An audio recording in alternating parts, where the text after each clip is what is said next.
Amis de Buchened, bonjour. Je le sais, vous êtes impatients, mais sachez-le, bricolage, bûcheronnage, bâchage, tout comme la poésie nécessite de l'inspiration, de la transpiration et surtout, de la réflexion. Souvenez-vous, il y a quelque temps, je vous avais montré comment bâcher un tas de bois.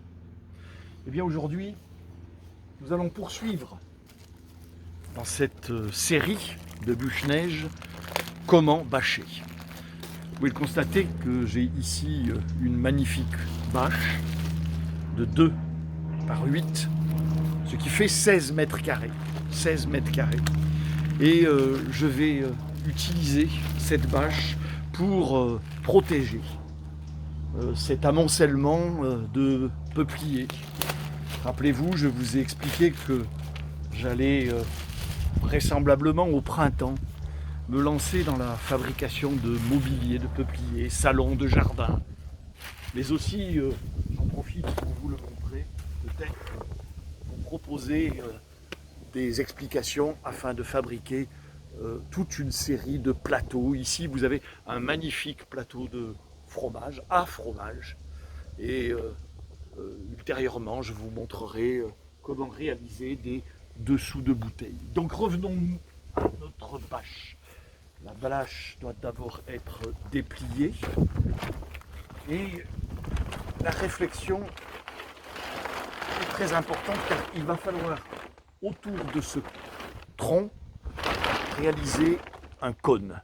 Un cône, oui, avec un rectangle réaliser un cône. Je vous rappelle au passage que la surface du cône est égale à la base multipliée par la hauteur de ce même cône. La plus grande difficulté étant évidemment de passer du rectangle au cône. Je tente avec beaucoup de difficulté de déplier cette bâche afin de positionner autour du cerisier. Vous pouvez constater qu'elle est suffisamment ample. Voilà. Sa surface est très importante. Mais la plus grande difficulté consiste je crois que j'ai commis une petite erreur. Je vais une fois de plus essayer de reprendre.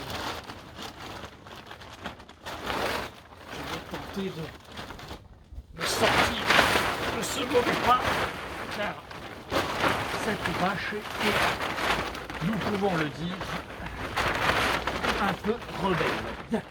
Alors,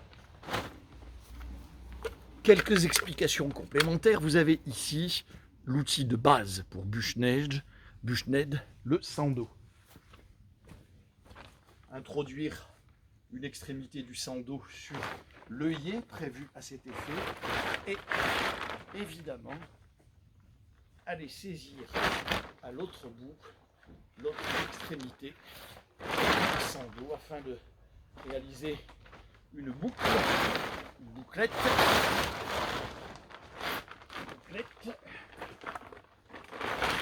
constatez que ce n'est absolument pas au point, ce dont vous pouviez évidemment vous douter.